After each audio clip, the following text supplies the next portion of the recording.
سلامونه خو نیکې هیلې هیلهمند یم چې جوړ او روغ به یاست. 2 ورځې وړاندې بایډن اعلان وکړ چې ما د زلنسکي سره خبرې کړې او هغه ته مې اجازه ورکړې چې د امریکا د هایپرسونیک میزایلو سره د روسي خاوره کې هم هدفونه وولي. او هغه و چې تېره شپه د اوکراین نظامیانو په روسي باندې شپږ میزایل توغولي دي چې د روسي په وینا 15 دانې مخکې تر مخکې نیول سوي دي او یو یې هدف ته رسېدلی دی. نن پر دې باندې خبرې کوو چې دا د درېیمې نړیوالې جګړې پیلامه ده او آیا یو پراخه جګړه به شروع سي په سیمه کې که نه. په دې لکچر کې به هم تاسو د نړۍ په حالاتو باندې ډېر څه معلومات ترلاسه کړئ. زه پر موضوع باندې خبرې کوو او تر اضافي خبرې تېرېږو.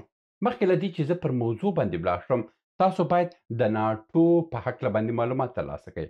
وروسته تر دویمې نړیوالې جګړې اروپایي ټولنې یو اتحادیه جوړه کړه د اروپایي ټولنې په نامه. دغه ټولنه په حواله کې اقتصادي او سیاسي ټولنه وه. خو وروسته دغه ټولنې بیا یو بل کمیټه هم جوړه کړه د ناټو په نامه باندې.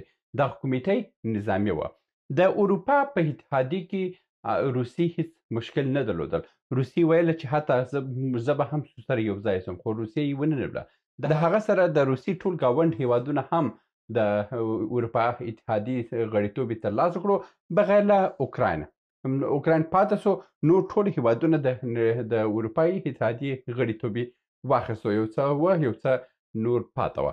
خو وروسته چې خبره ناټو ته راغله، ناټو ته خبره پر دې باندې راغله چې جرمني کې چې کله هغه وخت کې د دویم نړیوالې جګړې وروسته روسانو خپل حضور یې درلود، روسیه پر دوه ټوټې باندې وه.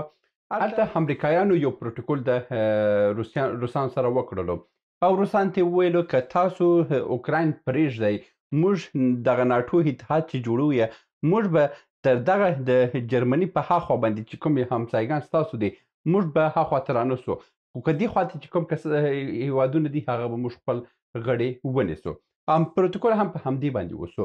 خو وروسته خبره ولاړه هغه حتی د روسي ګاونډي هیوادو ته هم خبره ورسېده چې دوی ویل چې اوکراین هم پکې کې نیسو، فنلند هم نیسو او همدا ډول چې د روسي سره نږدې هیوادونه دي دا ټول موږ په ناټو کې نیسو. ځکه چې دا روسیه په همدې باندې غوسه سوه. روسیې ویل چې کوم پروتوکول چې تاسو سره موږ د دویم نړیوالې جګړې وروسته ګورباچوف کړی و یې، د هماغه جګړې د هماغه پروتوکول په اساس باندې موږ مخته ځو او شوروي اتحاد مات سو. مګر دا ناټو اتحاد چې جوړیږي هغه پروتوکول باندې چې ګورباچوف سره کړی، په هماغه پروتوکول باندې موږ ولاړ یو. مګر تر هغه یو قدم هم هاخوا ته که راغلی، موږ ته به سورخط ووسي.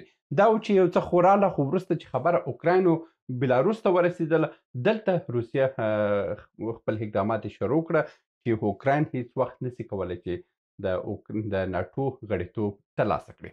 ښه، د ناټو دا خو په دې باندې تاسو پوه سوئ چې د ستونزه د دې ځای څخه شروع شو چې ناټو غړي هیوادونه غوښتل چې ځان حسد روسیې ګاونډیانو ته هم ورسوي. اوس راځو پر دې باندې خبرې کوو چې کوم هیوادونه اوس د اوکراین سره مرسته کوي. په لومړي قدم کې امریکا یو 50 میلیارده ډالره دغه جګړې کې ورسره مرسته کړې. دا هغه رسمي معلومات دي. که څه تر 100 میلیارده به هم موضوع ډېره اوسي. په دویم قدم کې انګلستان دی چې انګلستان هم حدوداً 1.8 میلیارده ډالره پاونډه مرسته کړې ده. د هغه وروسته جرمني 11.4 میلیارده ډالره مرسته کړې ده. د هغه وروسته بیا ډنمارک مرسته کړې ده، بیا هالند دی، کاناډا ده او همداسې نور هیوادونه هم. اوس راځو پر دې باندې خبرې کوو چې ولې جرمني په دې کې ډېر خپل رول لوبوي او ډېر پیسې ورکوي او ډېر دا جګړه ګرمه ساتي او ډېر دغه تعقیبوي. او بل دا دی چې امریکا. دا دوه هیوادونه چې دي دا موضوع ډېره ګرمه څاري. که څه انګلستان دومره هم په کیسه کې نه دی، مګر جرمني او امریکا چې ده دا ډېرې په کیسه کې ده. جرمني هغه دی دغه څو ورځې کې ورته ډرون الوتکې ور واستولې، ټانکانې ور واستوله او ډېر مهمات او ډېر مرستې. په دې باندې اوس خبرې کوو چې د جرمني هدف څه دی، ولې دا کار کوي. خو یو خبره بله هم تاسو ته وکړم، بیا ځم پر اصلي موضوع باندې به خبرې وکړم.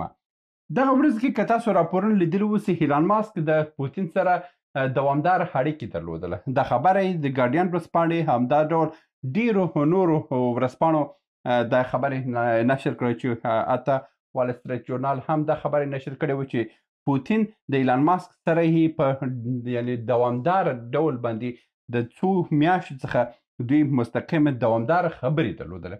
یعنې اوس ایلان ماسک څوک دی؟ ایلان ماسک یعنې ټرامپ، د ټرامپ راسته لاس دی. یعنې هر څه چې ایلان ماسک وایي ټرامپ هغه کوي، او څه چې ټرامپ وایي هغه ایلان ماسک کوي. یعنې دوی سره بیخي نږدې متحدین دي. یعنې که ایلان ماسک خبره کوو نو مستقیمه ټرامپ دی چې ایلان ماسک د پوتین سره خبرې درلودلې، او په دغه تېره اونۍ کې د ایران د سفیر سره هم په ملګرو ملتونو کې لیدنه کړې وه.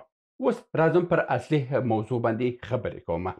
اصلي موضوع دا ده چې اروپا چې د پیسو معدن دی او ډېرې پیسې په اروپا کې دي، او بل دا دی چې د امریکا مارکیټ دی. امریکا په عموم ډول باندې د کلونو د تاریخ په اوږدو کې خپل ټول عایدات د اروپا د منابعو څخه پوره کوله، او که صادرات هم اروپا او ټول مارکیټونه هر څه د ده تر کنټرول لاندې وه. دغه مارکیټونه چې وه پخوا د روسیې تر کنټرول لاندې هم وه، او روسیې هم خپل مواد ورهستوله، که څه ګیس او تیلو دا مواد چې وه هغه خو دوامدار راتله. نور صادرات او واردات هم د اروپا سره درلودله. اوس خبره دغه ده چې هم د اروپا حالت خراب کړی دی، هم د روسیې له دومره په کیسه کې نه ده، ځکه چې روسیې خپل د تیلو خپل د ګازو مارکیټ اوس هم د اروپا په مارکیټو کې لري. خبره دا ده چې دلته یو بل هیواد هم پیدا کېږي چې هغه جرمني ده.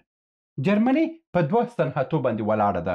جرمني چې ده یو د موټر جوړونې صنعت دی چې موټران پکې جوړیږي چې هغه وګوره فولکس واګن کمپني ده، بنز کمپني ده، بي ام وي کمپني ده، همدا چې داسې په لسګونه کمپنیانې د موټر جوړونې لري. یعنې د نړۍ په سطح باندې جرمني پیژندل سوې په موټر جوړولو باندې ده.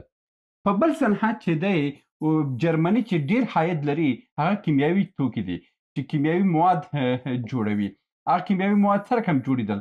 دا کیمیاوي مواد د ایران څخه به د تیلو هغه پاتې شوني او دا شیانې به راغوښتله دلته په جرمني کې، او جرمني به ځینې نور مواد جوړول او برته یې په ایران هم خرڅول او په نړۍ باندې هم خرڅول. د دې حضرت څخه ډېر پیسې راوړله. نو دغه دوه صنعته چې دي دا په جرمني کې ډېر عایداتي صنعتونه وه، او جرمني اقتصاد پر دغه دوه صنعتونه باندې ولاړ و. دغه ورځ کې جنجال پر څه شي باندې راغلی دی؟ جنجال دا دی چې دغه صنعتونه چین ډېر خساره منده کړي دي، چین خراب کړي دي، ځکه چې د چین کارخانې اوس یو نه، دوه نه، درې نه، حدوداً 120 کمپنیانې موټر جوړونه کمپنیانې اوس په چین کې فعالیت لري، چې دا هغه موټران جوړوي.